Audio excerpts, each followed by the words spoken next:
Zubair art news की जुबैर को जमानत मिल गई। फर्जी मुकदमे Satyendra Jain. Supreme court monitored inquiry भी कहीं ना कहीं पे दुरुपयोग किया जा रहा है। ये कहना चाहते हैं कि सुप्रीम कोर्ट पे भी कहीं ना कहीं पे नकल कस दिया गया है। यही तो देश का दुर्भाग्य है।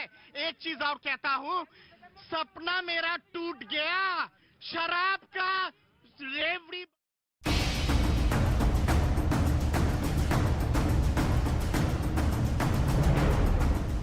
वो दौर था जहां पर रघुपति राघव, राजा राम, हिंदू और मुसलमान सब गाते थे, लेकिन आज ये वो दौर है जिसमें वंदे मातरम का नारा लगाने में भी सांप्रदायिकता लोगों को दिख जाती है। जब तिरंगा फहराने पे गोलियां मारी जाती थी, जब लाठियां मारी जाती थी, तब इनकी पार्टी और इनके पूर्वज तिरंगे के विरोध में थे। हमने तो प्रधानमंत्री जी के कहने पे घंटा बजाया, हमने तो ताली बजाई, हमने तो थाली बजाई। तो ये देश आपसे चाहता है कि आप इतिहास सही बताएं। क्या आरएसएस के मुख्यालय में महात्मा गांधी की तस्वीर है? साहब, महात्मा गांधी की समाधि पे लिखा हुआ है हे राम, और इन्होंने हलफनामा दे दिया कि राम झूठे थे। हम इनको सुई चुभोते तो ये चिल्लाते, ये हमारे भाला भोंकते। नमस्कार व्यूअर्स, मैं हूं अमीश देवगन। देश की राजनीति में चौतरफा घटनाक्रम चल रहा है। एक तरफ राष्ट्रपति चुनाव में विपक्षी एकता तिनके की तरह बिखर गई है। 17 विपक्षी सांसदों ने क्रॉस वोटिंग करके दिखा दिया है कि वो बीजेपी की पसंद के साथ खड़े हैं। वहीं अलग अलग राज्यों में 100 से ज्यादा विधायकों ने भी क्रॉस वोटिंग की है। और तो और उपराष्ट्रपति चुनाव से पहले ही एक बार फिर विपक्ष की एकता की बखिया उधड़ गई है, यानी वहां पे बड़ी फूट पड़ गई है। ममता बनर्जी ने ऐलान कर दिया है कि उनकी पार्टी वाइस प्रेसिडेंट के चुनाव में वोटिंग नहीं करेगी, क्योंकि उनसे बिना बातचीत के मार्गरेट अल्वा का नाम घोषित कर दिया गया, आगे बढ़ा दिया गया। सवाल यह है कि इसका असर 2024 तक जाएगा, लेकिन दूसरी तरफ सड़क से संसद तक संग्राम बेजोड़ जारी है। भ्रष्टाचार के आरोप में सोनिया गांधी से पूछताछ क्या हुई, कांग्रेस लाल हो गई। ईडी के सामने पेशी हुई तो कांग्रेस गुस्से में आ गई। बड़े बड़े दिग्गज विरोध के लिए सड़क पे उतर गए। किसी ने कहा कि ईडी को द्वार जाना चाहिए सोनिया गांधी के। संसद में भी संग्राम लगातार जारी है। तो आज इन तमाम मुद्दों पर होगी जनता के बीच देश की सबसे बड़ी पॉलिटिकल डिबेट, क्योंकि जब प्रधानमंत्री मोदी ने हर घर तिरंगा की बात कही तो कांग्रेस ने पलटवार किया कि यह भारतीय जनता पार्टी जो संघ की अनुयायी है वो कह रही है हर घर तिरंगा। क्या ये हम कह सकते हैं आज कि ये तो अब अंगड़ाई है, आगे बहुत भीषण लड़ाई है। आज जनता जनार्दन के बीच, देश के युवाओं के बीच तालियों के साथ मैं आप सबका अभिनंदन करता हूं आज की इस बड़ी पॉलिटिकल डिबेट में, क्योंकि देश की राजनीति में बहुत बड़ा कदम उठाया गया है।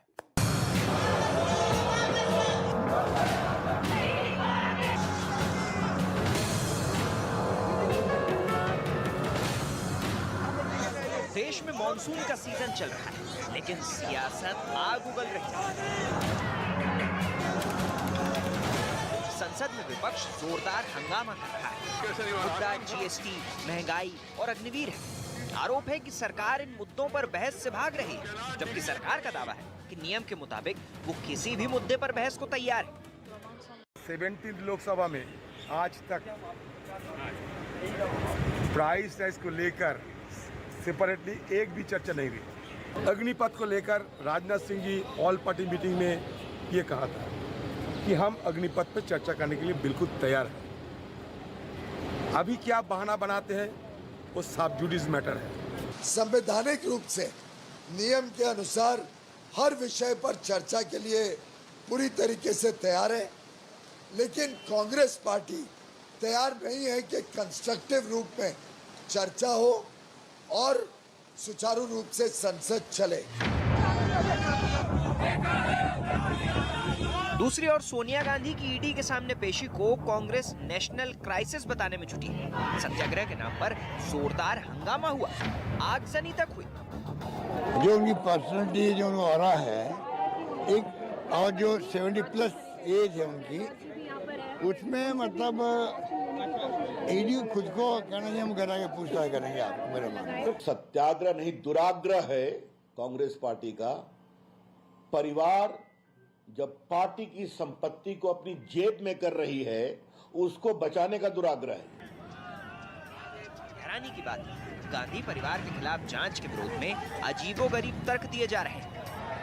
ನಮ್ಮ ಋಣ ತೀರಿಸಿಕೊಳ್ತಾ ಇದ್ದಾರೆ ಅಂತಕ್ಕಂಥ ಒಂದು ಸಮಾಧಾನ ಇವತ್ತು ಸೋನಿಯಾ ಗಾಂಧಿ ಅವರಿಗೆ ಆದ್ರೆ ನಾವೆಲ್ಲರೂ ತಿಂತಕ್ಕಂಥ 2 ಹೊತ್ತಿನ ಊಟ ಸಾರ್ಥಕ ಆಗುತ್ತೆ। 3-4 ತಲೆಮಾರುಗಳಿಗೆ ಆಗುವಷ್ಟನ್ನು ನಾವು ಮಾಡಿಕೊಂಡಿದ್ದೇವೆ ನೆಹರು, ಇಂದಿರಾ ಗಾಂಧಿ, सोनिया गांधी ಹೆಸರಲ್ಲಿ। इस बीच राष्ट्रपति और उपराष्ट्रपति चुनाव को सियासी रंग दिया गया। द्रौपदी मुर्मू तो राष्ट्रपति बन गई, लेकिन अब टीएमसी ने ऐलान किया है कि वो उपराष्ट्रपति चुनाव में हिस्सा नहीं लेगी। वजह खुद ही सुन लीजिए। Trinamool Congress will abstain in the upcoming vice presidential polls. The way the opposition candidate was decided without proper consultation and deliberation with a party which has 35 MPs in both the houses. सवाल ये है कि क्या सियासत के लिए देश हित के मुद्दों पर रस्साकशी हो रही है? इससे शायद राजनीतिक फायदा तो हो जाएगा, लेकिन क्या देश का भला होगा? तो आज इसी विषय पर बड़ी चर्चा करने के लिए मेरे साथ बड़े 4 मेहमान मौजूद हैं, 4 गंभीर मेहमान मौजूद हैं और ऑडियंस मौजूद है जो मुझे उम्मीद है कि आज तार्किक सवाल पूछेगी और दोनों तरफ सवाल पूछेगी। मेरे साथ मौजूद है बीजेपी के सांसद और बीजेपी के स्टार प्रवक्ता डॉक्टर सुधांशु त्रिवेदी। अरसे बाद स्टूडियोज के अंदर आ रहे हैं, उनका जोरदार तालियों के साथ अभिनंदन करिए। और दूसरी तरफ मौजूद है कांग्रेस के स्टार नेता, स्टार प्रचारक आचार्य प्रमोद कृष्णम, इनका भी भव्य स्वागत करिए। बड़े दिनों बाद ये दोनों स्टूडियोज में मौजूद हैं, तो जोरदार तालियों के साथ आपका विशेष अभिनंदन है। राजकुमार भाटी हैं, प्रवक्ता है समाजवादी पार्टी के, कई विधानसभा चुनाव लड़ चुके हैं, उनका अभिनंदन है। शिवम त्यागी है, जाने माने राजनीतिक विश्लेषक है, अक्सर टीवी डिबेट्स पे आप उनको देखते रहते हैं। आप तमाम लोगों का अभिनंदन है। 50-50 सेकंड में आप सबको देता हूं अपनी बात को रखने के लिए। सुधांशु त्रिवेदी, एक तरफ कांग्रेस की प्रेसिडेंट थी गुरुवार को ईडी के सामने, और एक तरफ देश की प्रेसिडेंट कल द्रौपदी मुर्मू को बनाया गया, यानी वो जीत कर आई। लेकिन दूसरी तरफ कांग्रेस कहती है लगातार कि आप लोग ईडी के सहारे, अब तो नेता प्रतिपक्ष अधीर रंजन चौधरी ने ईडी को इडियट भी कह दिया है। गहलोत साहब कहते हैं कि ईडी को द्वार जाना चाहिए था सोनिया जी के। क्या आपको लगता है ये जो 2024 की भी लड़ाई है, क्योंकि जो अब हम देख रहे हैं कांग्रेस का एग्रेसिव मोड? देखिए, बहुत विचित्र बात यह है कि पहली बार ऐसा है कि किसी राष्ट्रीय पार्टी के अध्यक्ष या अध्यक्षा किसी विषय में आरोपित होकर बेल पर है। नंबर 2, यह विषय भाजपा सरकार के शासनकाल में नहीं शुरू हुआ, यह 2013 में शुरू हुआ। नंबर 3, यह सरकार के द्वारा नहीं शुरू हुआ, यह हाईकोर्ट के द्वारा शुरू हुआ। नंबर 4, जो उन्हें बेल लेनी पड़ी वो दिल्ली हाईकोर्ट के चलते लेनी पड़ी। और इसके बावजूद उससे ज्यादा बड़ी बात जानते क्या है? आज तक नेताओं पे भ्रष्टाचार के आरोप लगते थे कि उन्होंने सत्ता में रहते हुए पब्लिक अकाउंट्स में से किया, यहां पार्टी का अध्यक्ष रहते अपनी पार्टी के अकाउंट में से ही मामला साफ कर दिया। तो ऐसा विचित्र आरोप जिनके ऊपर लगा है, और इसके बाद भ्रष्टाचार के आरोप पे लगने के बाद जिस प्रकार का वितंडावाद खड़ा करके, अब आपने देखा पिछली बार तो दंगा फसाद आगजनी तक हुई। जी, मैं माफी चाहता हूं, आपको 40 सेकंड में रोक रहा हूं, अगले 20 सेकंड आपको और देता हूं। कांग्रेस और विपक्ष कह रहा है कि, और यशवंत सिन्हा आपके पुराने साथी, आपके मित्र, वो कहते हैं कि ईडी के सहारे क्रॉस वोट करा लिया आपने हर जगह। नहीं, मुझे जानते क्या लगता है। देखिए, करीब 125 के लगभग विधायकों ने, 17, 18, 19 सांसदों ने वो किया है। मुझे लगता है यशवंत सिन्हा जी ने आह्वान किया था कि अंतरात्मा की आवाज पर वोट दें, और यह 75वां वर्ष स्वतंत्रता का था, और पहली बार देश के प्रथम नागरिक के रूप में एक अनुसूचित जनजाति की महिला आकर स्थापित होने जा रही है। स्वतंत्रता के अमृत महोत्सव वर्ष में इससे बड़ी स्वतंत्रता की सार्थकता नहीं हो सकती। मुझे लगता है कि लोकमान्य तिलक का स्वराज्य, गांधी जी का हिंद स्वराज्य और दीनदयाल जी का अंत्योदय इसी में साकार हो रहा था। तो शायद उन्होंने कहा था अंतरात्मा की आवाज सुने, तो कई विधायकों के अंतरात्मा की आवाज जाग गई होगी कि इस महान यज्ञ में हम भी क्यों ना अपनी आहुति दें। तो इसलिए उन लोगों ने दलगत भावना से आगे हटकर द्रौपदी मुर्मू जी को वोट दे दिया। आचार्य जी, अब आपका समय शुरू होता है। बीते दिनों आप शांत रहे, खबर आई आप उपवास पर भी हैं, खबर आई कि कांग्रेस में जो चल रहा है उसको लेकर भी आप थोड़ा परेशान हैं। खबर यह भी आई कि बीते 1 महीने के अंदर पानी बहुत ऊपर निकल गया। कांग्रेस की एक सरकार जिसमें वो थोड़ी बहुत पार्टनर थी महाराष्ट्र, वो सरकार निपट गई। आपने जो प्रेसिडेंट इलेक्शन के लिए कैंडिडेट खड़े करे उसको उतने वोट भी नहीं मिल पाए जिसकी आपको उम्मीद थी। सोनिया जी को ईडी के समक्ष पेश होना पड़ा।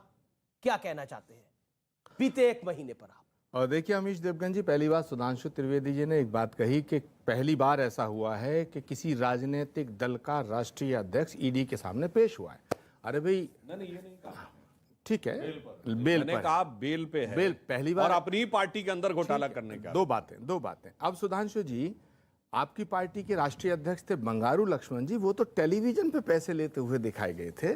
ठीक है, अब वो चले गए, मैं उस पर नहीं जाना चाहता। दूसरी बात, आपने कहा कि साहब ये ऐसी पार्टी है, ये ऐसा मामला है कि ये अपनी ही पार्टी का पैसा अपनी ही गबन कर लिया। अरे भाई, गबन और चोरी की परिभाषा क्या होती है? मेरे घर के अंदर, मेरे मकान के अंदर अगर 5 कमरे हैं, मेरे पैसे एक कमरे में रखे, मैं एक से दूसरे में ले जाऊं, दूसरे से तीसरे में ले जाऊं, तीसरे से चौथे में ले जाऊं, आपका प्रॉब्लम क्या है?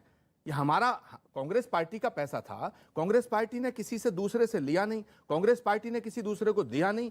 नेशनल हेराल्ड, जिसने देश की आज़ादी की लड़ाई में एक महत्वपूर्ण भूमिका अदा की, अगर उस अखबार को बचाने के लिए कांग्रेस पार्टी अपने पास से पैसा दे करके उस संस्थान को जिंदा रखना चाहती है, तो इसमें आपको प्रॉब्लम क्या है? आचार्य जी, ईडी इडियट है क्या? मैं आ रहा हूं। मुझे सैद्धांतिक बात, मेरे हितों की रक्षा करो अमीश देवगन जी। मैं तो रक्षा ही कर रहा हूं।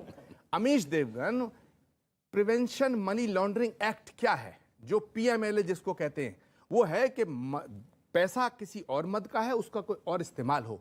जो कंपनी बनाई गई कांग्रेस पार्टी के द्वारा, ये बड़ा जिम्मेदारी से मैं कह रहा हूं, वो कंपनी बिना प्रॉफिट की कंपनी है। 1 रुपया ना किसी से लिया ना किसी को दिया। तो भाई पीएमएलए लग कैसे गया? 2000 करोड़ की संपत्ति अपने नाम कर ली। एक सेकंड, पैसे किसी से लिए दिए नहीं, लेकिन 2000 करोड़ की संपत्ति का खेल हो गया। अरे भाई, लेकिन ईडी इडियट है?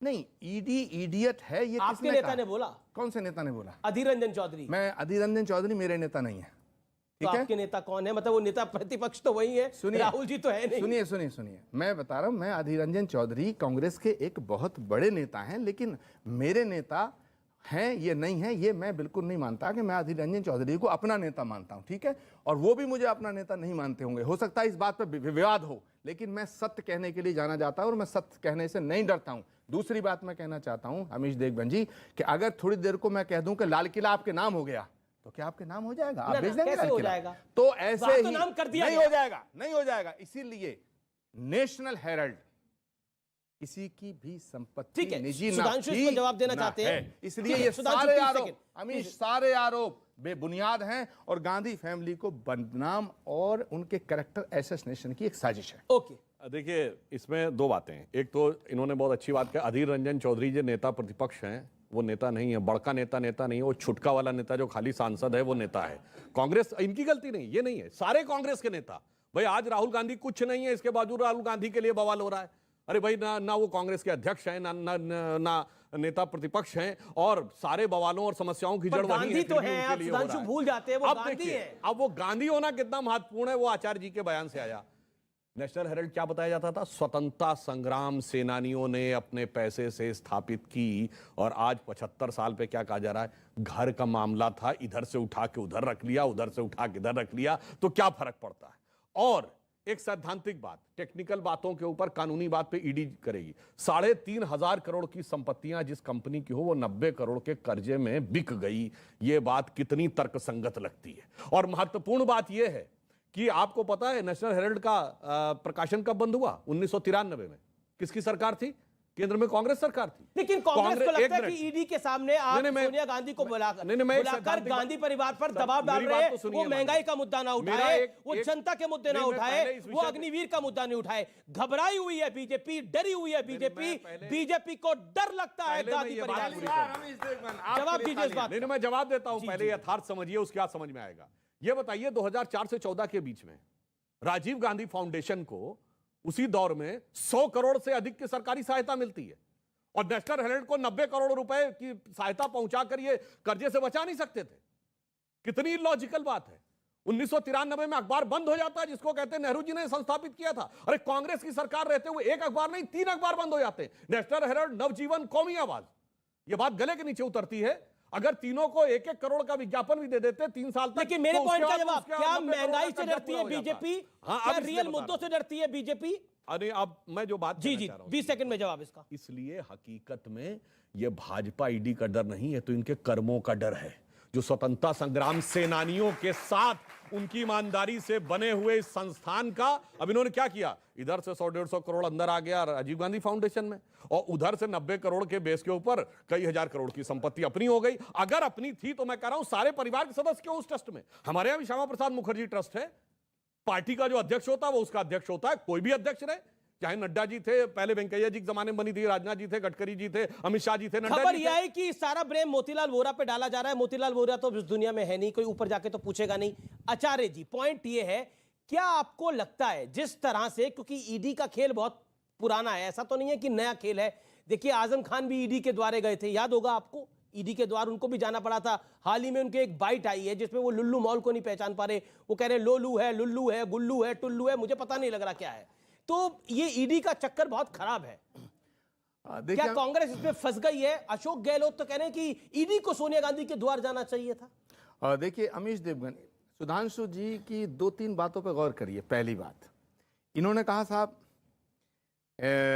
हमारे जो ट्रस्ट होते हैं उसमें हमारा ये अध्यक्ष होता है, ये कोषाध्यक्ष होता है। अरे भाई मोतीलाल वोरा जी भी उसमें मेंबर थे। मोतीलाल वोरा जी कांग्रेस के कोषाध्यक्ष थे, खजांची थे, इसलिए उसके नाते थे। सोनिया गांधी कांग्रेस की प्रेसिडेंट, और जो कांग्रेस का प्रेसिडेंट होगा वो उस ट्रस्ट में राहुल होगा। गांधी पहली बात, कैसे थे? राहुल गांधी उस समय कांग्रेस के उपाध्यक्ष थे, और तब तो उपाध्यक्ष तो कई और थे।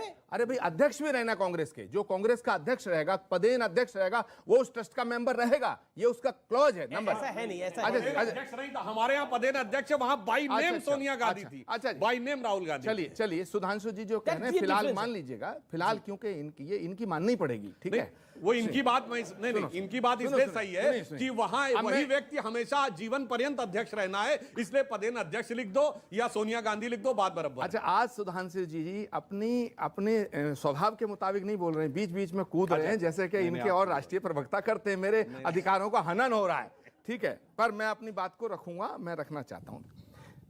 8 साल से इनकी सरकार है अमीश देवगन। सुनो, भारतीय जनता पार्टी का एक आदमी के घर ना तो ईडी जाती है, ना सीबीआई जाती है, ना इनकम टैक्स की छापा पड़ता है। भाई ये तमाम बीजेपी के नेता दूध के धुले हो गए, इन्होंने 2 रुपए का कोई घोटाला नहीं किया, नंबर 1। नंबर 2, बड़ी मजेदार बात यह है कि सुधांशु त्रिवेदी जी यहाँ ये कहना चाहते हैं कि साहब कांग्रेस पार्टी और इस परिवार ने घोटाला किया। भाई राहुल गांधी को 5 दिन लगातार ईडी ने इंट्रोगेट किया, इन्वेस्टिगेशन किया, अगर उनका दोष है तो जेल भेज दो। नरेंद्र मोदी को 10 साल इन्वेस्टिगेट किया मैं था। कह रहा हूं, मैं आपके चैनल पे अमीश देवगन कह रहा हूं, आप बहुत बड़े पत्रकार, आपका चैनल बहुत बड़ा चैनल है। मैं कहता हूं अगर आपको लगता है कि इसमें घोटाला हुआ है, पीएमएलए के तहत उन्हें जेल क्यों नहीं भेजते? आप रोज बुलाते हैं, राहुल गांधी रोज जाते हैं, आप सोनिया गांधी को बुलाते हैं, वो पहुंचती हैं। सुधांशु जवाब और ऑडियंस का भी सवाल आ रहा है। 1 सेकंड अमीश, 5 सेकंड। सोनिया गांधी जी की उम्र लगभग 80 साल है, भारतीय संस्कृति का तो ख्याल रखते। अरे सोनिया गांधी कहां भागी जा रही थी? दूसरी बात, मैं बिल्कुल इन्वेस्टिगेशन के खिलाफ नहीं हूं, लेकिन सोनिया गांधी आपको भी लगता है ईडी को सोनिया जी के यहां जाना चाहिए था? नहीं, ईडी को सोनिया गांधी के यहां जा सकती थी। ईडी 4 पुलिस के अधिकारी भेज के, 4 अपने ऑफिसर भेज के इन्वेस्टिगेशन हो सकता था, लेकिन सोनिया गांधी एजेंसी को जाना चाहिए। सोनिया गांधी की तौहीन करना इनका मोटिव है। इनका मोटिव ईडी का घोटाला खोलना नहीं हुई है। इसका अर्थ यह हुआ कि यदि कोई भी व्यक्ति जो किसी आरोप में न्यायालय के द्वारा आरोपित होकर न्यायालय के द्वारा बेल पे हो, तो उसका जलवाए जलाल इतना होना चाहिए कि ईडी उसके दरवाजे पे जाके सिजदा करते हुए कहे, क्या ये विशेषाधिकार सबको प्रदत्त होगा या केवल एक? जैसे तिलक जी ने कहा था ना, स्वराज्य मेरा जन्मसिद्ध अधिकार है, वह परिवार जो कहता राज्य करना मेरा जन्मसिद्ध अधिकार है, सिर्फ उसी को होना चाहिए। यही लोकतंत्र है। सुधांशु जी, वो परिवार 8 साल से सत्ता से बाहर है। आप राहुल गांधी को रोज आप रोज बुलाते हैं उनको, वो रोज करके वापस आ जाए सत्ता में, वैसा तो नहीं हो सकता। और इंपॉर्टेंट चीज है, इन्हीं के आचार्य जी के साथ साथ यशवंत सिन्हा जी ने कहा है कि ये गलत हुआ है, आप ईडी के ऑफिसर्स बोल के अधिकारियों को भेजकर उनके वहां पर घर पर भी इन्वेस्टिगेशन कर सकते थे। यशवंत सिन्हा जी वो आपके लिए वोट भी डालने आई थी, मतपेटी भी उनके घर ही भिजवा दिया करो कि भैया वहीं वोट भी आप वहीं डाल लो, सारी चीजें। ये विशेषाधिकार और ये जो एलिटिज्म की राजनीति है ये खत्म होनी चाहिए। और एक एलिटिज्म की राजनीति का बड़ा एग्जांपल, एक सेकंड, एक कांग्रेस के बड़े नेता है गुजरात के, कांग्रेस के बड़े नेता हैं गुजरात के। 2024 की तैयारी उन्होंने शुरू कर दी है, गुजरात के चुनाव की भी तैयारी उन्होंने शुरू कर दी है। उन्होंने क्या कहा है मैं आपको सुनाना चाहता हूं, एक बाइट के जरिए सुनिए कांग्रेस के वरिष्ठ नेता क्या कह रहे हैं। લંકાની ચોટ ઉપર આ દેશના પ્રધાનમંત્રી એમ કહેતા હતા કે આ હિન્દુસ્તાનની તિજોરી ઉપર સૌથી પહેલો અધિકાર માયનો ये जनाब कह रहे हैं, कांग्रेस के प्रदेश अध्यक्ष हैं, वो कह रहे हैं कि हमारे प्रधानमंत्री ने तो मुसलमानों को पहला हक दिया था और अब कांग्रेस गर्त में पहुंच गई है, लेकिन अभी भी हम उस बात के साथ खड़े हैं। गुजरात के चुनाव में भी हम इसी बात को दोहरा के कहते हैं। एक बात बताइए आचार्य जी, वो खुद कह रहे हैं हम गलत पे पहुंच गए हैं, लेकिन इसी बात को दोहराते हैं क्योंकि मुसलमान अगर हमें वोट नहीं देगा तो हम जीतेंगे कैसे। उत्तर प्रदेश में इसकी वानगी देख चुके हैं आप लोग। मैं उनकी बाइट पर मैं इस बात के लिए जवाब देने के लिए जो अधिकृत हैं वो जयराम रमेश जी हैं, ये उनको आप पूछिएगा। अच्छा, इनको भी नेता मान रहे हैं नहीं मान रहे हैं? तो गुजरात प्रदेश के अध्यक्ष हैं। नहीं, गुजरात प्रदेश के अध्यक्ष हैं तो ये गुजरात कांग्रेस के नेता हैं। मेरे नेता थोड़ी हो सकते हैं, मेरे नेता प्रियंका गांधी है।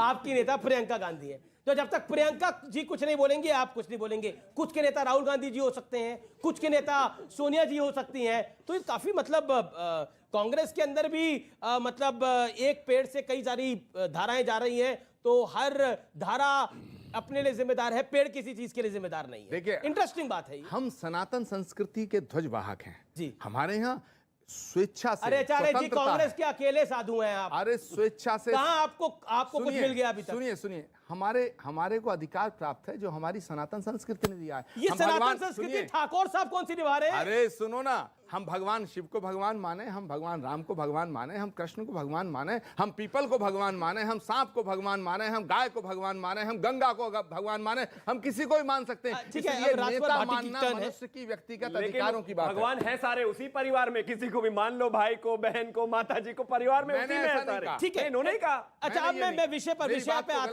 आता हूं।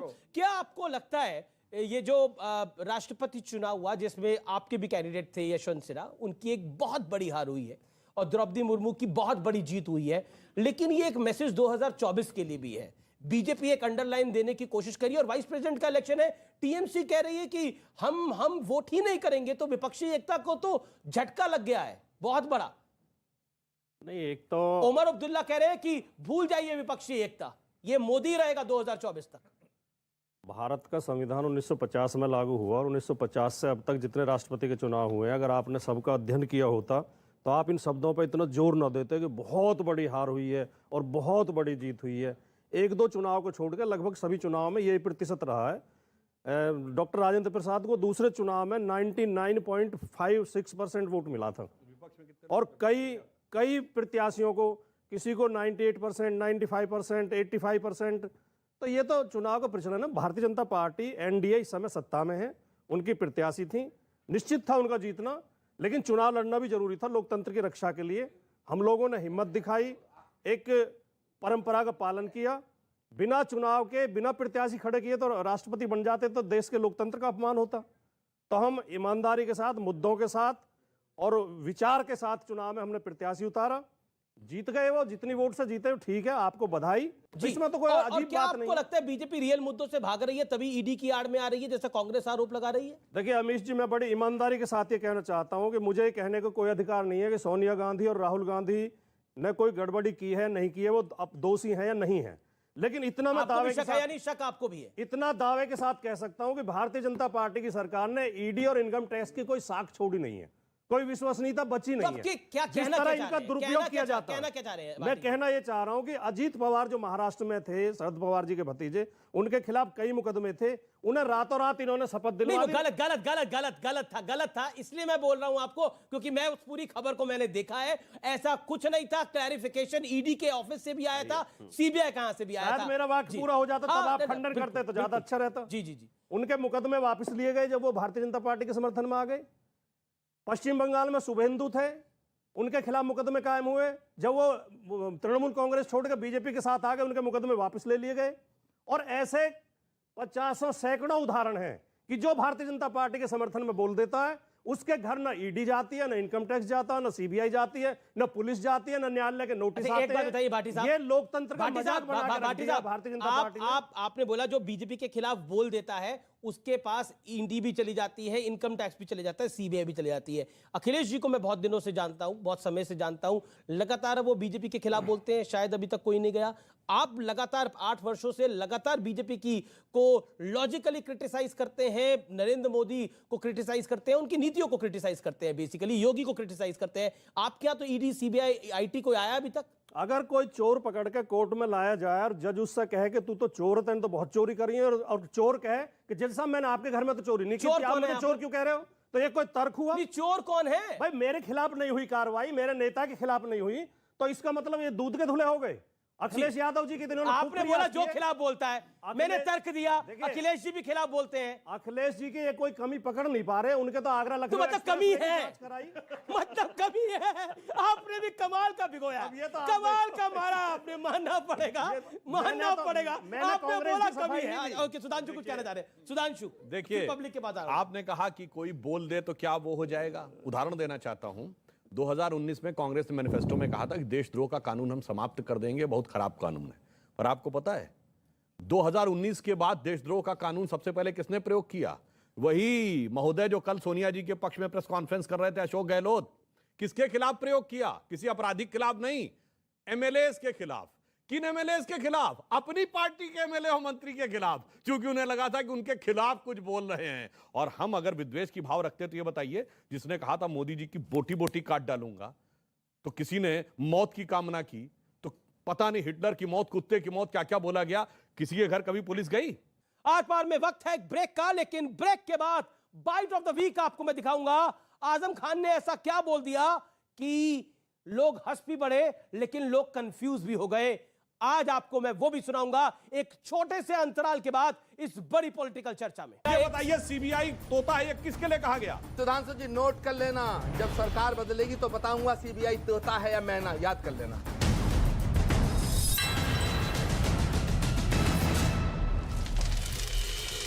एक तस्वीर हेनान प्रांत के एक इलाके से सामने आई, जहां एक साथ कई टैंक सड़कों पर गरजते दिखाई दिए।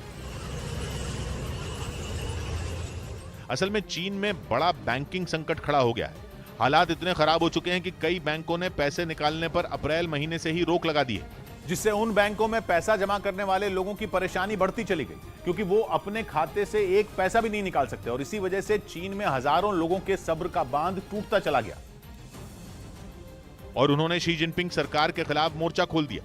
हाल ही में हेनान प्रांत के एक इलाके में सैकड़ों लोग अपने पैसे मांगने उन बैंकों के बाहर इकट्ठा हो गए थे जिन बैंकों ने उनके खाते फ्रीज कर दिए थे, लेकिन पुलिस ने उन्हीं पर सख्ती बरती और कई प्रदर्शनकारियों को हिरासत में ले लिया था। हालांकि सरकार के विरोध की ये चिंगारी खत्म होने के बजाय और बढ़ती चली गई, क्योंकि वहां के एक अखबार का दावा है कि करीब 40 बिलियन युआन यानी भारतीय रुपयों में 48,000 करोड़ चीन के बैंकिंग सिस्टम से अचानक गायब हो गए, जिसका मतलब है कि लोगों की जिंदगी भर की कमाई फंस गई।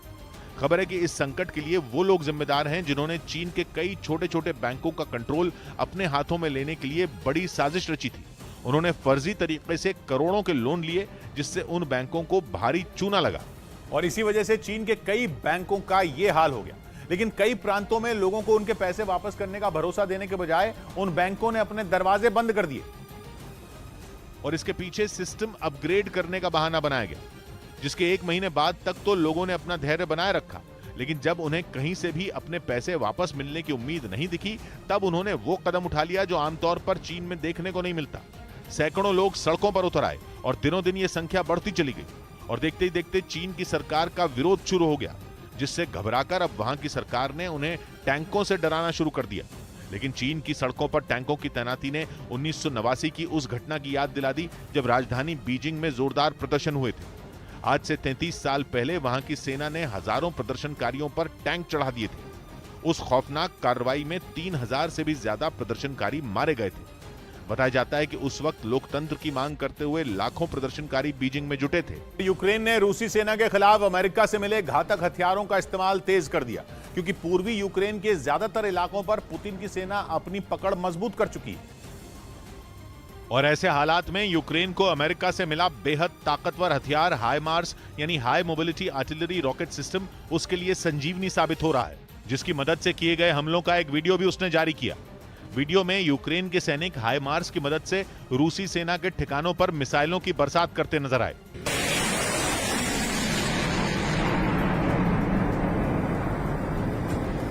यूक्रेन ने दावा किया कि उसने पिछले कुछ दिनों में इस अमेरिकी हथियार से रूसी सेना के 30 कमांड स्टेशन और हथियारों के बड़े गोदाम तबाह कर दिए।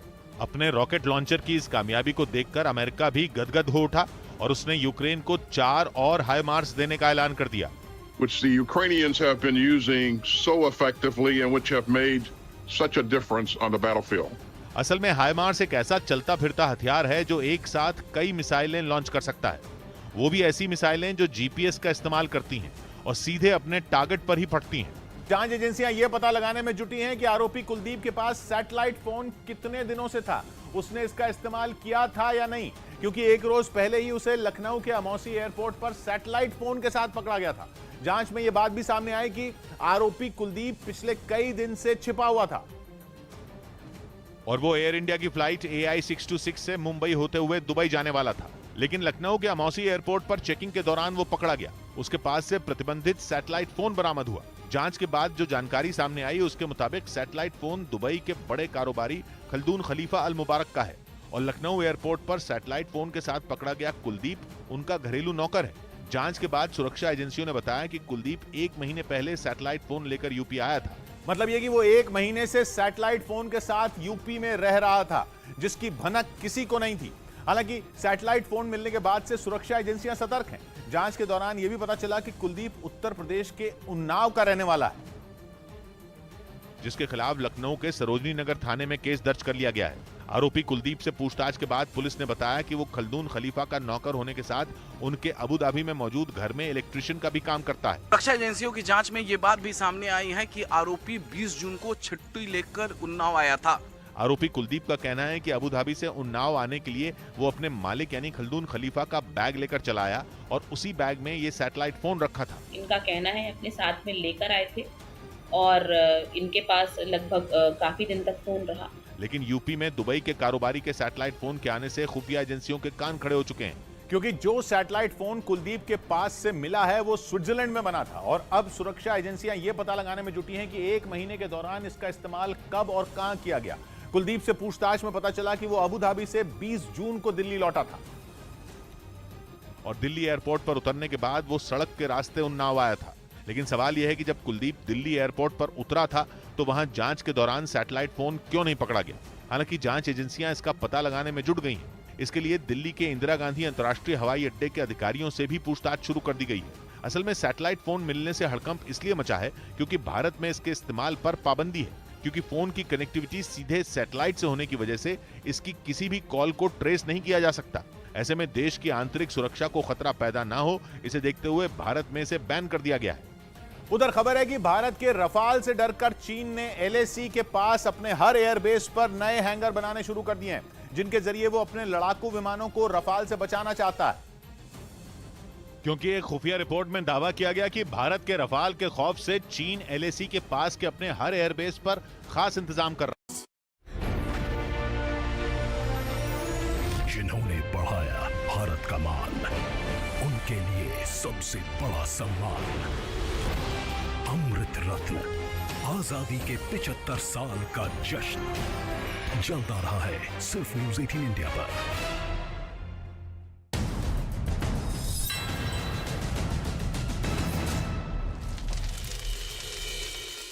वेलकम बैक, आप देख रहे हैं न्यूज़ 18 इंडिया पर आर पार का ये खास एडिशन पब्लिक के बीच से, जनता जनार्दन के बीच से। जब वैसे कांग्रेस हमेशा लड़ाई के लिए आती है कि हम हक की लड़ाई लड़ने आ रहे हैं, आज तक आप मुझे ऐसा बता दीजिए कि राजस्थान का कोई भी कांग्रेस का बड़ा नेता दिल्ली आके किस देश के हित के लिए उसने कभी धरना प्रदर्शन कराओ। लेकिन अभी हुआ था कुछ टाइम पहले कि राजस्थान के मुख्यमंत्री अशोक गहलोत आते हैं यहाँ पे कि उनके नेताओं को ईडी ने बुलाया था, इसलिए वो वहां पर थे। जनता के लिए क्यों नहीं आते? जनता के लिए क्यों नहीं आते, ये एक वाजिब सवाल है। मैडम, आपका सवाल क्या है? मेरा सवाल ये है कि आप लोग जैसे मतलब बोल रहे हो, जो नए हैं जो वो करिए ना, जो ईडी जो करेंगे सच्ची करेंगे। ईडी थोड़ी ना इडियट है कुछ। आचार्य जी, ये ईडी को इडियट बोलने का क्यों बोला गया? मतलब आपको नहीं लगता ये अफसोसजनक है? अमीश देवगन जी, एक तो आपके शो की खूबसूरती यह है कि सारे सवाल मुझसे किए जा रहे हैं। और ये बच्चा जो है ना, ये बच्चा जो है, मैं इसके उज्जवल भविष्य की कामना करते हुए इससे एक आग्रह करना चाहता हूं कि एक आध सवाल सुधांशु त्रिवेदी जी से भी कर लेते हैं कि साहब मैं अरे आपको वीआईपी मान रहे हैं, जिसमें दम होता है उसी से सवाल पूछे जाते हैं जी। यहाँ लोग शिकायत करते हैं, मुझसे सवाल नहीं पूछे जाते। इसका मतलब है, ये मुझे वीआईपी मान रहे हैं, इसका मतलब है अगली ईडी जो है वो मेरे यहाँ आने वाली है। मतलब ईडी कल की दाम आने वाली है। अब ये तो राजकुमार भाटी से पूछ लो, अगर कुछ कमी होगी तो होगा। उन्होंने बोला कुछ कमी थी तो हो जाता है काम, कुछ कमी तो नहीं है भाटी साहब। मैंने कहा था इन्होंने प्रयास खूब किए लेकिन कोई कमी ढूंढ नहीं पाए। कई बार प्रयास किए उनकी जांच कराने के, Agra Lucknow expressway, Gomti river front, सबकी जांच कराई। कमी कैसे पकड़ लेते हैं? पहली बात जो इन्होंने कहा, सारे सवाल इनसे क्यों पूछे जा रहे हैं कि उनका नेतृत्व खुद अपने आप में एक सवाल है और वो सवाल हर कांग्रेसी के दिल में भी उठता है, इसलिए समस्या। दूसरी बात मैं एक सीरियस इनके मन में भी होगा, हमने किसी भी नेता के खिलाफ केस विड्रॉ नहीं किए हैं, यह स्टेटमेंट गलत है। कोई भी नेता किसी पार्टी में गया है, उस पर कार्रवाई चल रही है और कार्रवाई चलते हुए जो नियमानुसार कार्रवाई होगी वो होगी। इन्होंने कहा गिरफ्तार कर लें। अरे भाई, जिस समय कानूनी प्रक्रिया पूरी होगी तो गिरफ्तार होंगे। उदाहरण के लिए मैं बोलना चाहता हूं, अभी जब रॉबर्ट वड्रा का भी तो केस चल रहा है, अब ये कहते हैं कि गिरफ्तार नहीं हुए तो कहते हैं अभी तक कुछ हो नहीं पाया, इसका मतलब वो निर्दोष थे। अब जैसे ही इनको बुला लिया जाता है, अब साहब विद्वेषात्मक कार्रवाई कर रहे हैं। भाई, दो में से एक आरोप मान लीजिए। चिदम्बरम तो वो तो एक न्यायिक प्रक्रिया है जिसके तहत, और अशोक चिदम्बरम छुटका नेता है ना, ये सब के गिरफ्तार होने क्या होता है? वो बड़का नेता तो वो है ना, वो छुटका नेता है। हाँ। फाइनेंस मिनिस्टर, अरे भाई, होम मिनिस्टर। राहुल गांधी के आगे सब बाएं दाएं हैं। आपने देखा नहीं, राहुल गांधी बोलते खड़े होते हैं तो लोकसभा में नेता प्रतिपक्ष अधीर रंजन चौधरी यूं, राज्यसभा में नेता प्रतिपक्ष यूं, और उसके बाद जब वो यूं करके बोलते हैं तो बाकी सब पीछे रहते हैं। तो देश को पता है कि कौन बड़ा नेता है। अध्यक्ष पद छोड़ने के बाद भी अध्यक्ष पद के सारे दायित्वों का श्रद्धापूर्वक शुद्ध अंतःकरण से निर्वहन करते हुए आपको सिर्फ राहुल गांधी नजर। ठीक है, एक और सवाल। जी। देखिए, सुधांशु जी ने दो बातें कही कि राहुल गांधी बड़े नेता, चिदम्बरम छोटे नेता, अधीर रंजन छोटे नेता। भाई, जो जिसे बनाता है वो बड़ा होता है, ये बात पक्की है। जो बिल्कुल राहुल गांधी को राहुल ने बनाया, बिल्कुल उस समय राहुल गांधी कांग्रेस पार्टी के अध्यक्ष और उपाध्यक्ष दोनों रहे। और देखिए, जो बनाता वो बड़ा होता। दूसरी बात, इन्होंने कही कि हमने कोई भी केस विड्रॉ नहीं किया है, हमने कोई खत्म नहीं किया है। भैया, आप विड्रॉ करते ही नहीं। अशोक गहलोत को भी राहुल जी ने बनाया। भैया, आप कोई तो जादू दिखाते थे जब वो छोटे होते थे। सुधांशु जी ने एक बात कही बड़ी जिम्मेदारी से, सुनिए पहले आता हूं।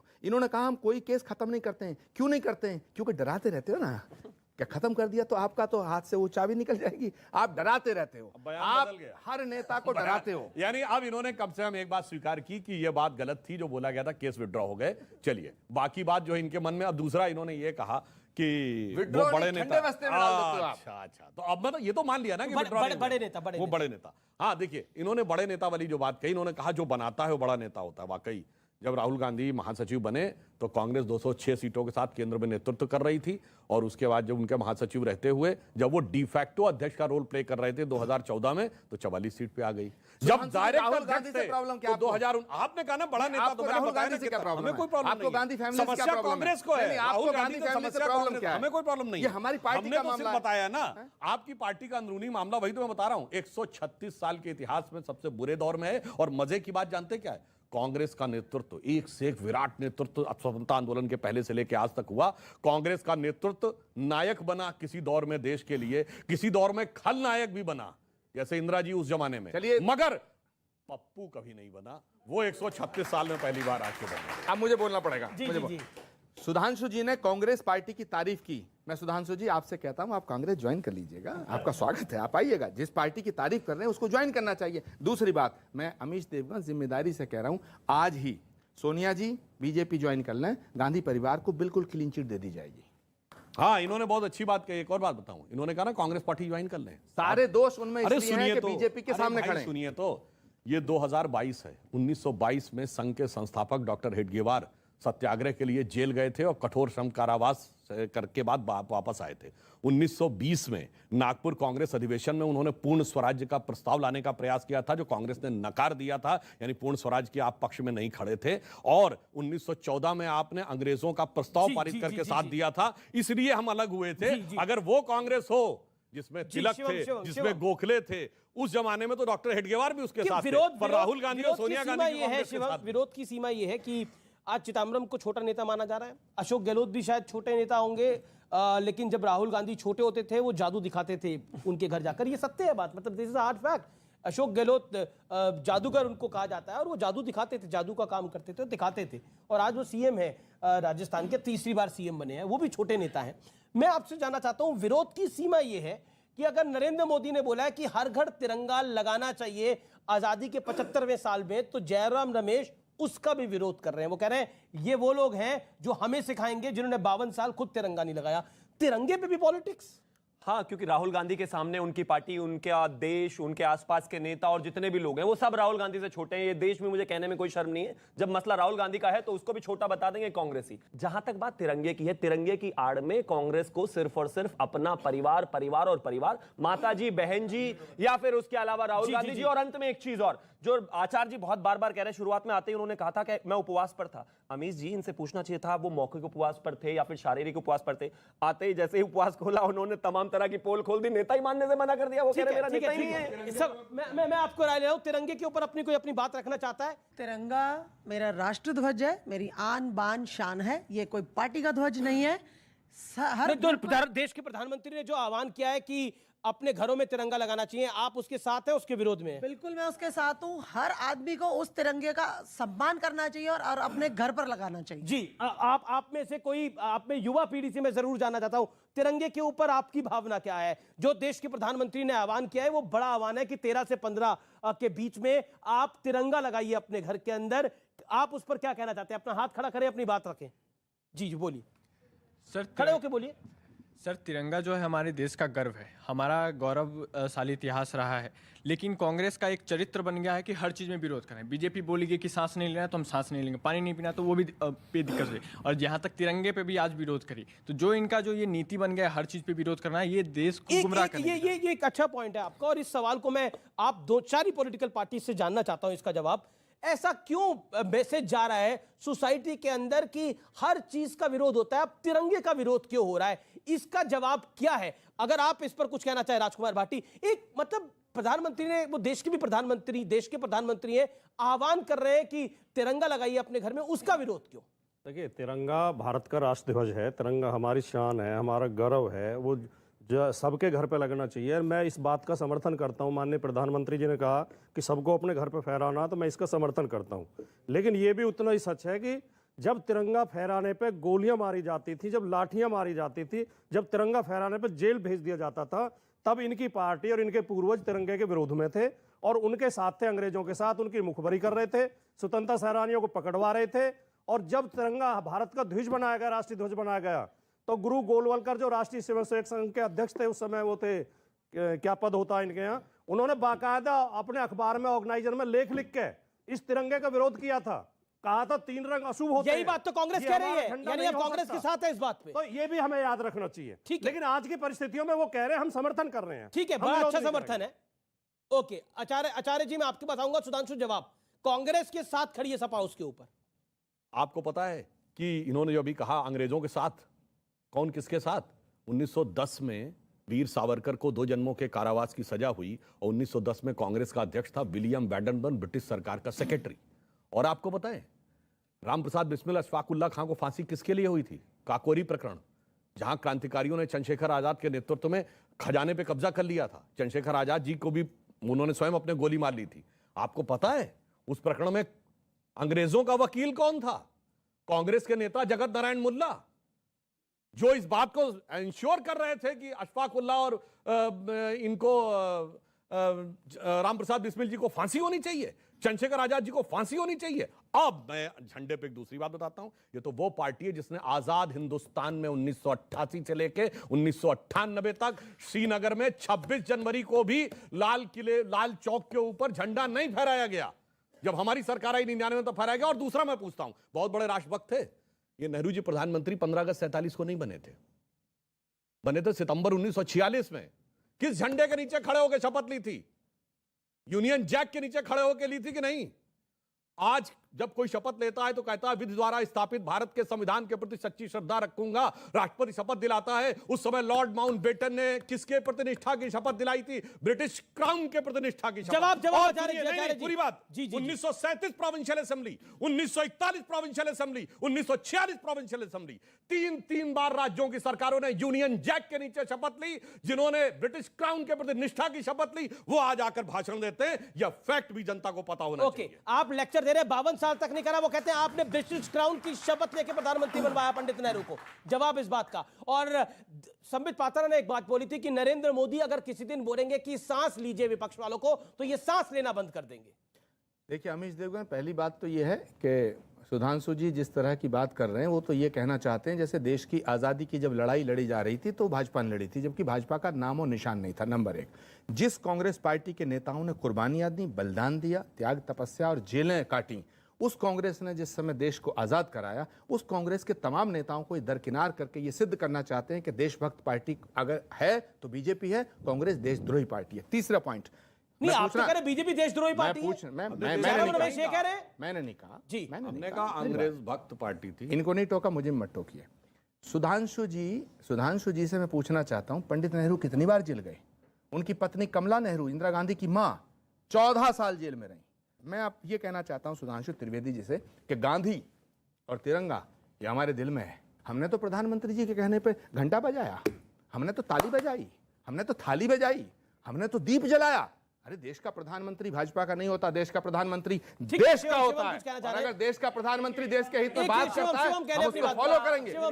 तिरंगा आचार्य जी के दिल में है, ये बात ठीक है, लेकिन यही बात जयराम रमेश जी को भी जाकर बता दीजिए, क्योंकि ऑफिशियली कांग्रेस की लाइन तो आजकल नहीं। देखिए जयराम रमेश की लाइन को आगे बढ़ा रहे हैं, लेकिन तरीके से बढ़ा रहे हैं। इन्होंने तो नहीं बढ़ाई, ये कहते हैं कि हमारे दिल में है, वो तिरंगे के उसको उत्सव को क्रिटिसाइज करते हैं। और जहां तक बात आपने कहा बार बार कि आप कांग्रेसियों को दरकिनार करना चाहते हैं आजादी से, सर कांग्रेस को नहीं, कांग्रेस के बहुत सारे नेता इस देश की आजादी में रहे, इसमें कहीं कोई दो राय नहीं है। लेकिन जब आप भगत सिंह, राजगुरु, सुखदेव, नेताजी सुभाष चंद्र बोस और for that matter Sardar Vallabh भाई पटेल, इन सबको भूलकर सिर्फ और सिर्फ परिवार की ही चाटुकारिता में लग जाते हैं और बार बार इस देश को यही बताना चाहते हैं कि सिर्फ जवाहरलाल नेहरू सिर्फ जेल में रहे, सिर्फ कमला नेहरू जेल में रही, और वीर सावरकर जैसे वीर को, जिनके लिए इंदिरा गांधी जी ने भी डाक टिकट निकाला, और जब उनको खड़े होकर राहुल गांधी लाखों की रैली में गालियां देते हैं और आपके तमाम नेता उनको क्रिटिसाइज करते हैं, वो व्यक्ति जो काला पानी की जेल में रहा और 2 लाइफ जेल जिनको गई, जब उनको जब लाइफ टर्म उनकी, जब उनको आप गाली देते हैं, तो ये देश आपसे चाहता है कि आप इतिहास सही बताएं। प्रॉब्लम यहां नहीं है कि आप इस देश की आजादी में नहीं थे, इस देश की आजादी में यहां पर बैठे हुए जितने भी लोग हैं सबके दादा परदादा। नरेंद्र मोदी ने क्या बोला कि बीजेपी के लोग झंडा फहराएंगे? नरेंद्र मोदी ने तो ऐसा नहीं बोला। उन्होंने बोला देश के लोग झंडा अपने घरों पे लगाए, लेकिन कांग्रेस ने उस पर भी पॉलिटिक्स कर दी। पॉइंट ये है, क्या तिरंगे पर भी आजादी किया जब हम 75वीं सालगिरह मना रहे हैं तो उस तिरंगे पे भी राजनीति होगी? मेरा सवाल ये है। अमीश देवगन, मैं इस बात का समर्थन बिल्कुल नहीं करता। पर हो रहा है ना ये सब कुछ। मैं इस बात का समर्थन नहीं करूंगा क्योंकि ये देश जो है किसी एक पार्टी का नहीं है। अगर मान लीजिएगा 60 साल के प्रधानमंत्री भी किसी पार्टी का नहीं है, देश का होता है। अरे भाई एक बात बताइए, 60 साल कांग्रेस का राज रहा तो जो सड़कें बनी, अस्पताल बने, ऑल इंडिया मेडिकल बना, इरविन हॉस्पिटल, जेपी ये पंत हॉस्पिटल, ये तमाम IIM बने, तो क्या हम ये कह सकते हैं कि बीजेपी का इसमें कोई इस सड़क पे नहीं चलेगा? नहीं। आज ये लोग काम कर रहे हैं, आज ये काम कर रहे हैं, देश को आगे ले जाने की बात कर रहे हैं, तो ये कह सकते हैं कि कोई कांग्रेसी इस सड़क पर नहीं चलेगा, इस फ्लाईओवर पर नहीं चलेगा। पूरी दिल्ली का जो फ्लाईओवर का निर्माण किया वो शीला दीक्षित ने किया, लेकिन क्या हम कह सकते हैं कि कोई आम आदमी पार्टी का नेता इस पर नहीं चलेगा? देश देश होता है, इसलिए अगर देश का प्रधानमंत्री कोई बात कह रहा है तो उसका ऑनर होना चाहिए। लेकिन अगर कोई उस बात से सहमत नहीं है तो उसे स्वतंत्रता है बोलने। ओके, भाटी साहब फिर सुधांशु। एक तथ्य ये भी है कि 2002 तक नागपुर में RSS के मुख्यालय पर तिरंगा नहीं फहराया गया था, ये भी एक सच है। और जिन 3 लड़कों ने जाके वो फहराया उनके खिलाफ मुकदमा लिखवाया RSS ने, वो जेल गए।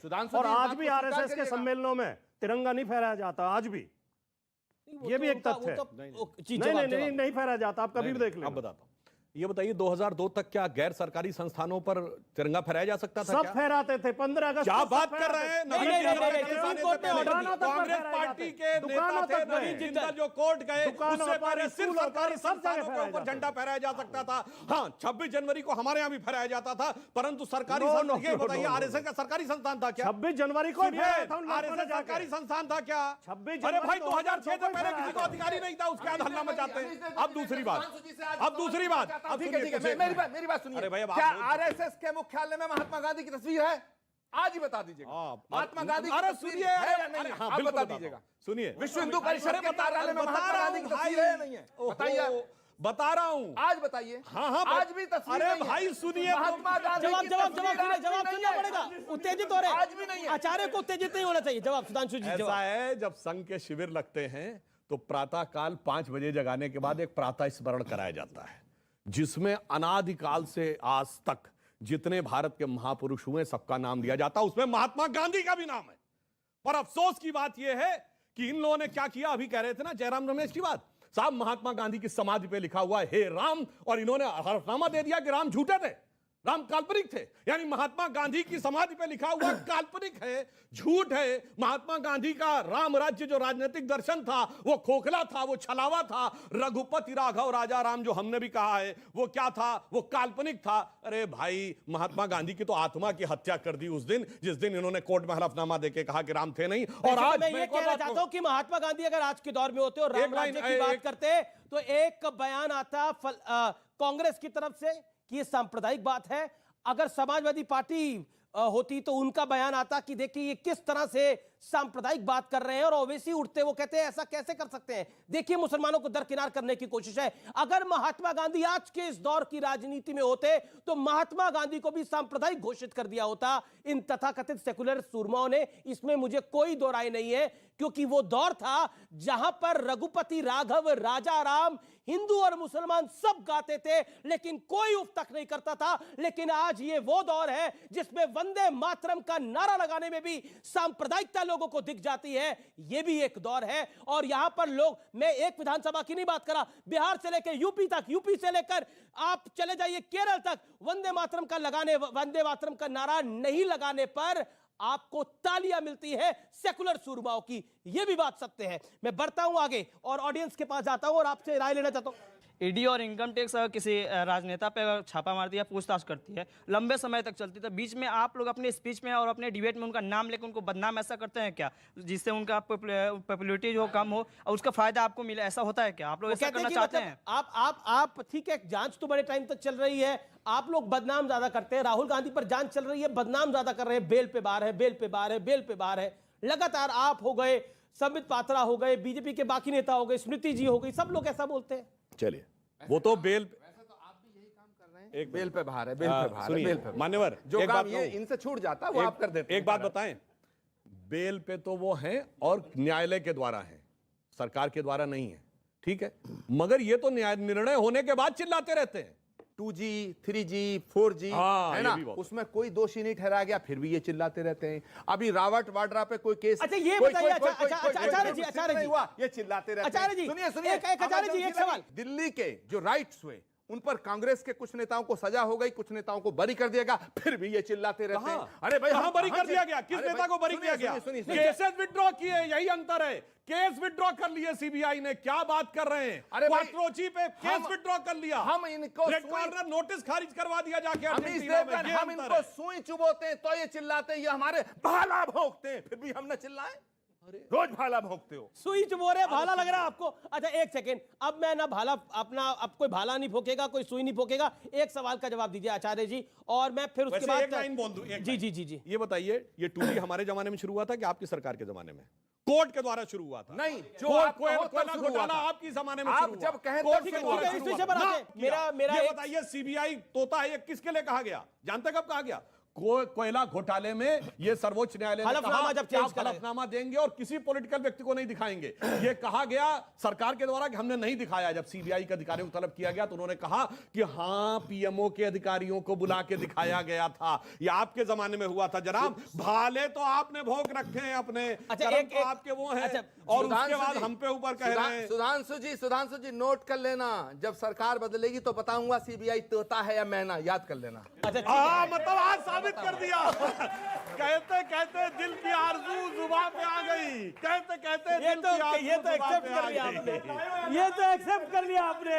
पब्लिक भी आजकल कर रही है, तो बोला कि तोता है कि मैना, हम बता देंगे आपको। वाह।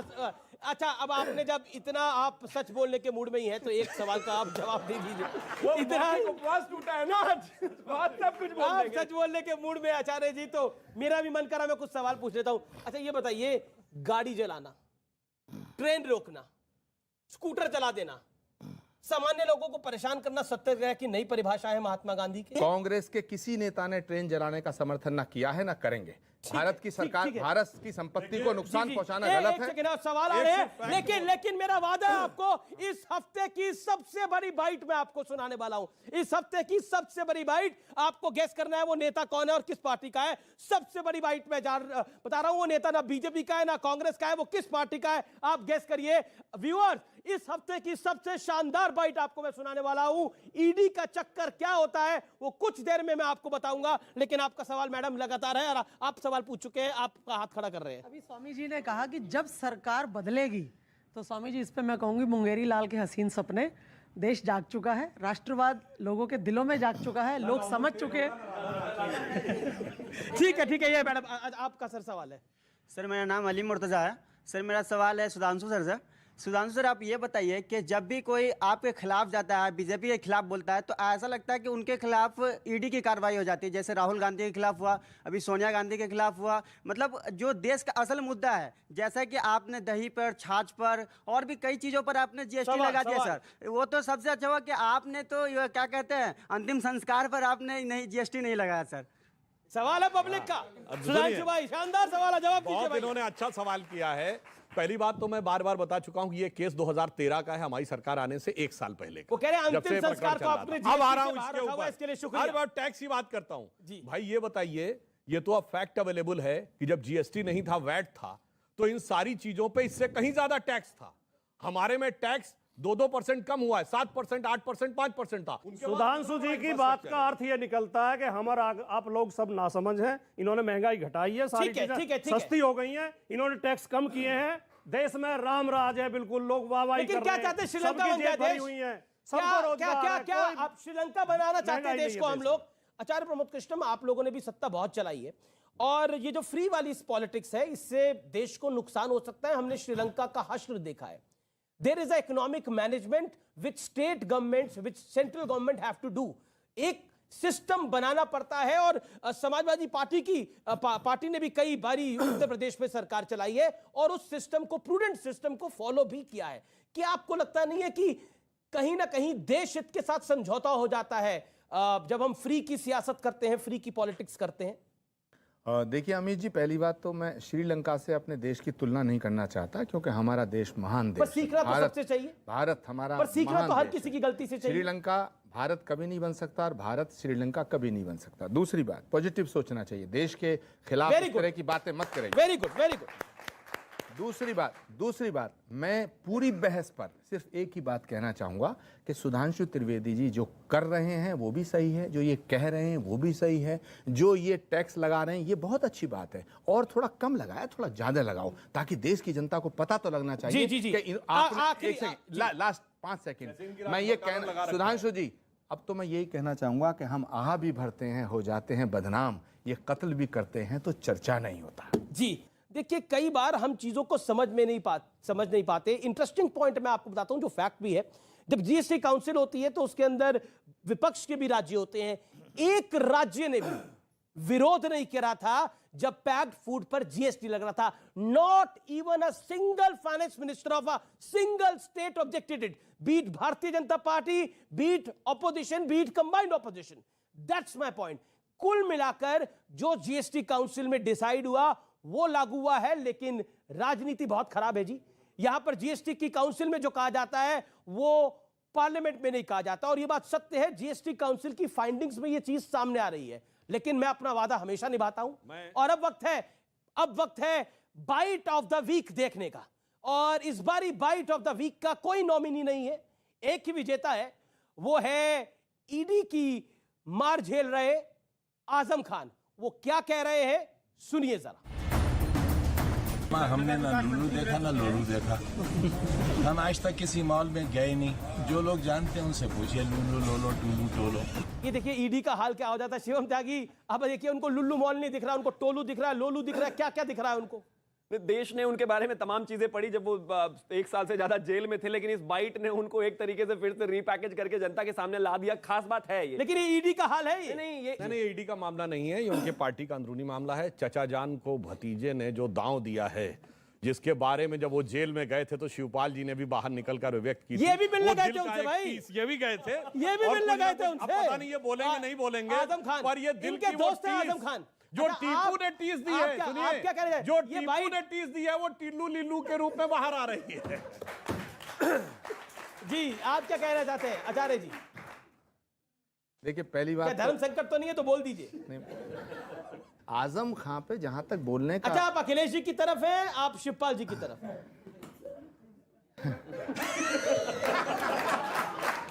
दोनों तरफ हैं, दोनों को प्यार करते हैं। देखिए मैं बताऊं, आजम खां के ऊपर जो जुल्म हुआ, 2 साल अगर कोई भी जेल में रहेगा वो लूलू को लोलू और पोलू ऐसे ही बोलेगा, क्योंकि ये बहुत मुश्किल वक्त होता है। 2 साल जेल में आजम खां साहब रहे हैं। मगर 14 साल जेल में रह के किताब लिख रहे थे नेहरू जी। वो देश की लड़ाई थी। वो देश की लड़ाई में कागज पेन अच्छा बेड अच्छा रूम सब मिलता है। वो देश की लड़ाई आज थी। आखिरी दौर है चर्चा का, ठीक है, लेकिन आपने जवाब नहीं दिया अखिलेश जी की तरफ या आजम जी की तरफ या फिर शिवपाल जी की तरफ? मैं हमेशा इस पक्ष में रहता हूं कि आने वाली पीढ़ी को जो पीढ़ी पहली है उसका सम्मान करना चाहिए। ये हमारे भारत की बात आपने कह दी। ओके, अब आपसे मैं क्या पूछूं आजम खान की इस बयान के बारे में? मुझे पता है आप भी मुस्कुरा के बोलेंगे, अब जो बोल दिया तो मैं क्या पूछना चाहिए मुझे, मेरा राय लेनी जी चाहिए। जी बिल्कुल राय ले दीजिए। अधिकृत व्यक्ति आजम खान एक शरीफ और सरल और सीधे इंसान है।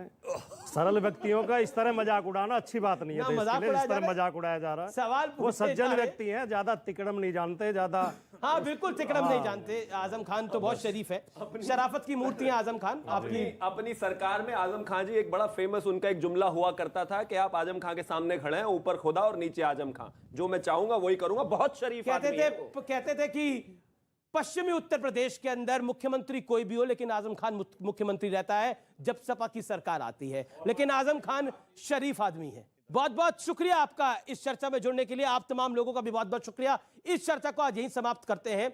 नमस्कार, जय हिंद और वंदे मातरम। आजादी का अमृत महोत्सव जोरदार तरीके से मनाइए, हर घर तिरंगा लगाइए। नमस्कार। गजवाए हिंद का आरंभ कैसे निपटेंगे हम? मतलब हम तो लगातार देश को अलर्ट कर रहे हैं ना कि भारत जो है वो कट्टरता के लैंडमाइन पर है, भारत जो है वो कट्टरता के बारूद पर है। मतलब कभी सोचा था कि सिर्फ किसी के लोकतांत्रिक अधिकारों के समर्थन पर देश में लोगों की गर्दनें कटेंगी? मतलब हमने कभी सोचा था कि हिंदुस्तान में गर्दनें कटेंगे बयान पर?